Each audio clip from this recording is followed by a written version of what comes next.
You are now watching the Queen Chioma.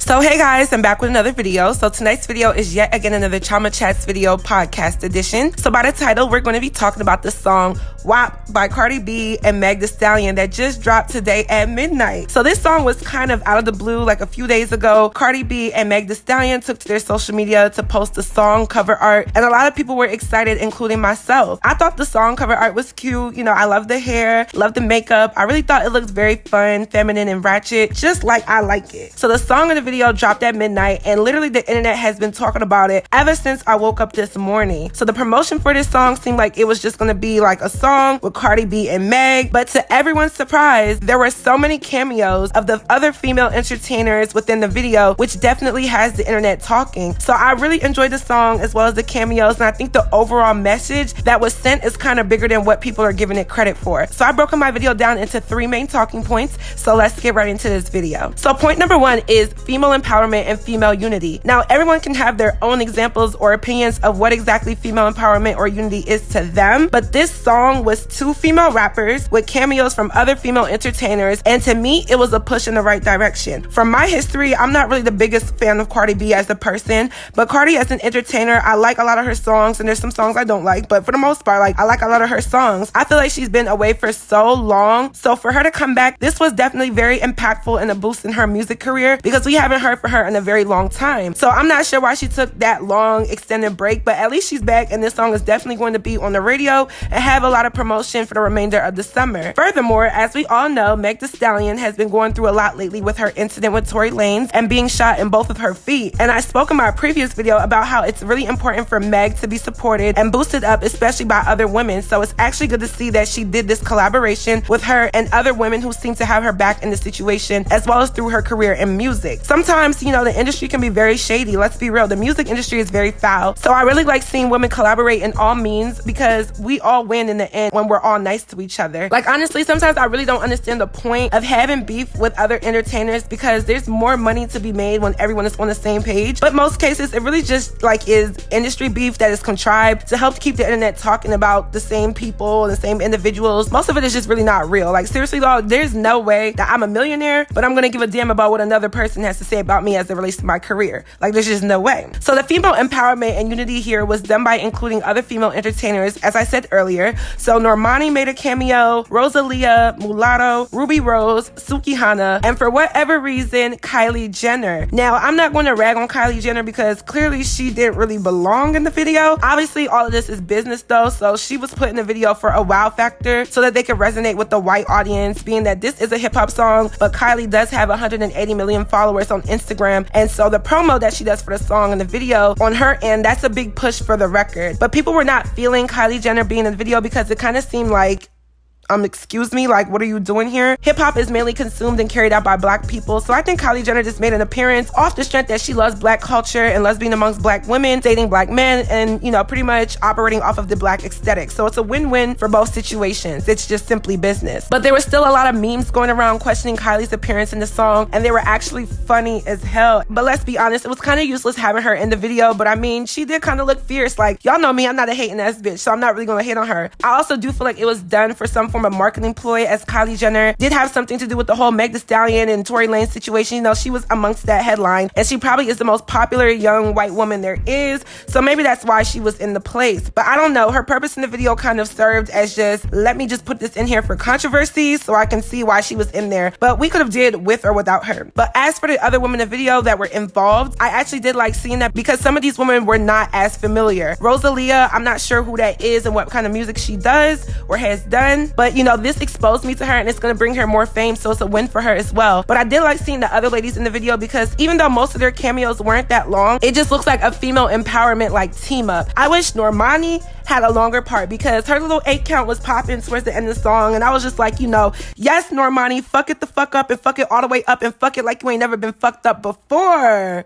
Let me calm down. When the song Thought Box was released a few months ago or sometime last year, it was a collaborative song with all male rappers, but the female rappers rappers, Dream Doll, Chinese Kitty, Mulatto, Young M.A, and Dreezy, they did a remix to the song, and that song ended up being even more popular than the original all-male song. And people appreciated it because it was just like a whole bunch of female rappers coming together, you know, and it's just one great song, and a lot of us enjoyed it. So I feel like this situation kind of emulated that, and you see what happens when we all actually like stick together and be cool. There was some discrepancy about people feeling like the City Girls neglected to support this song and repost it, I'm assuming. I just kind of call bullshit on that. Like, the City Girls and Cardi B have always gotten along, and they've always both supported one another. But I definitely think if City Girls was on this song, this would have been an even bigger banger for everybody. I think the song is empowering in certain ways, okay? And it doesn't necessarily have to be sexual. The collaboration alone is iconic to me. The cameos are refreshing because it shows that women can get along, and it had like a diversity of women within the video. I wouldn't say it's the best promotion for women, let alone black women, but it is still promotion that shows that we don't have to be catty all the time about everything, and we can do some things that's uplifting within everyone's own right. Now, my point number 2 is the question: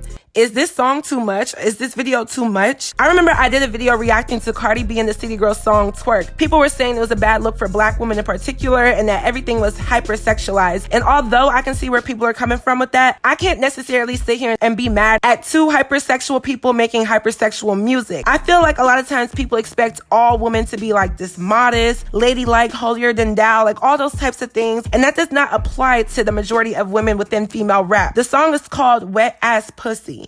What did people think they were going to rap about? The entertainment industry focuses a lot on sexualizing just about everything, but women in particular. This is nothing new. We knew we were going to get a raunchy song just from the look of the song cover. This was what is in style as of 2020, and I see some women and men upset at the fact that this song was over-sexualized or hypersexualized, but I didn't expect anything less because the plight of both of these women, as well as some of the women who made cameos in the video, are all sex appealing. Like, that's their plight. So I can't really knock them. Go on to any one of these Instagram pages of any of these ladies and it's just sex appeal. That's their thing. I can't hate on what they're doing. I can only agree or disagree with it as it relates to myself. We can understand that sex sells. I also want to encourage people to take everything you see on the internet and through entertainment with a grain of salt. The agenda is always money. Whatever sells and whatever makes money is what's going to be promoted. I don't take anything that is said in these lyrics from these rappers serious, like, ever. I take it in all good adult fun. But I did want to also point out that there is a sexual side to women, and people need to acknowledge that. We can't continue to say that women should be able to do what they want, wear what they want, go where they want, and be what they want. But when they actually try to do it, we crack down on them for being what we say is too much of that. Some of us are more sexual than others. Let's be real. Young women and even the older generation are still very much sexually active. We can't neglect the fact that women are having sex or have a freaky side. Let's not act like that's out of our reach and out of touch for the demographic that this song is also geared towards. One of the women that was featured in the video, Suki Hana, responded to people making claims about the song and her presence in the video and its overall message by saying the following. I feel like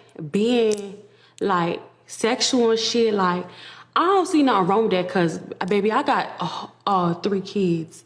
And, I mean, I got these kids from sucking and fucking. At the end of the day, me being a hoe, like these people say, like, honestly, I liberate a lot of hoes. You feel me? When I hear Cardi talk about popping some pussy, me and my bitches is with it. Like, that liberate us because it's like, fuck you, self-respect as hoes. Cause how y'all got self-respect? Like, I don't think y'all got self-respect like that. Because, first of all, you supposed to tax these niggas. That's self-respect. You feel me? Like, it make me feel liberated. Like, I love crossing boundaries.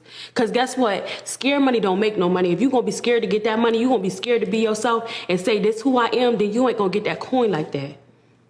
Thanks. Now, although I don't necessarily wholeheartedly agree with what she's saying, just off the basis that I can't resonate by feeling what she said, liberated by being a hoe, because I'm just not a hoe, I still do think women have the right to own being sexual. These women are not a reflection of every girl, like, be real. There are male rappers who rap about killings, drugs, sex, violence, and all these other things, and I don't see them as a reflection of every black man or every man at all. We're just people who enjoy hip-hop music. I enjoyed all the ratchet and ghetto songs because I do enjoy any form of communication expression. Like, you know, I'm a commentator, I have a degree in communications, but I don't apply all the lyrics and the things that are being said in music to everything that I do in my life. Like, I just can't do that. I'm not going to be, you know, Percocet, Molly Percocet. Like, I'm just not going to apply that to my life, like, ever. I enjoy a fun song. I wouldn't say that the video was too much in terms of sexuality, only because I'm kind of used to it. So it's just like another raunchy, sex appealing video that we see all the time. Like, you know, I saw ass, I saw titties, I see it in everything that I watch. Now, I must give credit to the visuals of this song. I feel like everyone's hair, outfit, makeup, everything was on point in the video. The visuals were very developed and I definitely enjoyed watching the video. I literally woke up this morning at like 3 o'clock in the morning just to watch it and see what the hype was about because I was just up. I think the teasers were good and the correct amount of, sexy, raunchy vulgarity that I was expecting from both of these two female entertainers. Now, point number 3 was the actual quality of the song and the lyrics. We're all pretty familiar with Meg Thee Stallion and Cardi B in each of their own styles of rap. Meg doesn't really surprise me with anything that she says, but I definitely enjoyed a lot of her bars. She definitely made some Instagram-worthy captions and lines, which we can accredit to her lyrical talent. Like, my bitch said, put him on his knees, give him something to believe in. I felt that, sis. I feel like her flow and her delivery was the best because it just really went with the beat. I love the fast talk and I just love her appeal when she talks. You can tell that she's a trained and seasoned rapper and really does this rap stuff. As for Cardi B, I like some of her songs because of her beat choice and she just sounds so different from any other female rapper in terms of her voice and her tone is what I mean. Like, for both of them, not necessarily lyrical content because let's be real, almost all of these women rap about the same things. But I must say, I don't think Cardi's delivery was as good as it could have been. It came off kind of too slow for the beat, but it's Cardi. I expected her to rap in that way. That's how she gets down. I feel like she can definitely add a little bit more,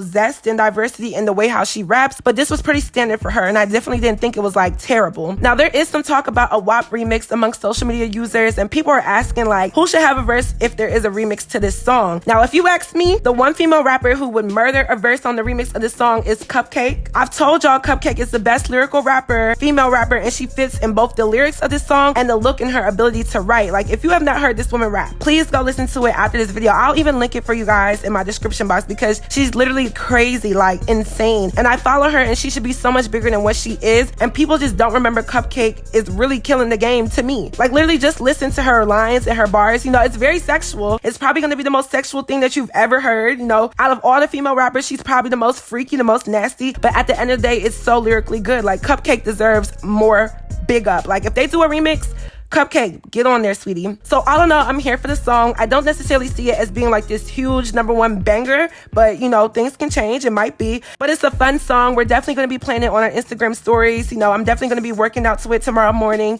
The video already has over 20 million views within less than a day, and that's very impressive to see what happens when women actually come together and support each other. There's so much money out there for everyone to get along and eat and do well, and if it means collaborating with people who you don't necessarily have to be friends with, literally, you can all eat. Imagine how iconic this song would have been if it would have been like Cardi, Meg, Nicki, Lil Kim, Mulatto, Rihanna, Saweetie, City Girls, and so much more. Like, I hope they do an ultra mega remix and just put like everybody on there. And let's see women come up together in the industry because these women literally mold and influence the young and the old crowd. What they do is considered trendy and what's in, and not all of it has to be copied, like the sexual parts and things that people aren't so comfortable with that might be considered, very vulgar. But, from the looks to the fashion to the makeup to the enjoyment of having fun with other like-minded women, I liked it. So I hope to see more collaborative efforts in the future from female MCs. So that is it for this video. I hope you guys enjoyed. What are your thoughts on the song and the video? Don't forget to follow me on all my social media networks, and I'll see you guys in my next video. Bye, guys. With the wigs, some of her outfits just weren't flattering, and I feel like her overall appearance just wasn't good. So I remember a few years ago, she fired her entire stylist team. So people who do her makeup, people who do her hair, and people who do her fashion, which she kind of did need to revamp herself. So it was actually a move for the better. This was right around the time during the Harper's Bazaar when she got into it with Cardi B. Now, when it comes to working with certain people, I feel like business is business. Tay posted on his Instagram page basically stating that he was denying the fact that he didn't say no to doing Nicki Minaj's hair, is that he just had some other things prior going on. So Tay says, I never said no, but I know how she is with the wigs that she likes. The company she uses has not been texting me back when I asked them to send me 3 blonde wigs that I can color and have on hand for her, but I got no response. But if I would have got a wig from elsewhere, I would have got cursed out because she knows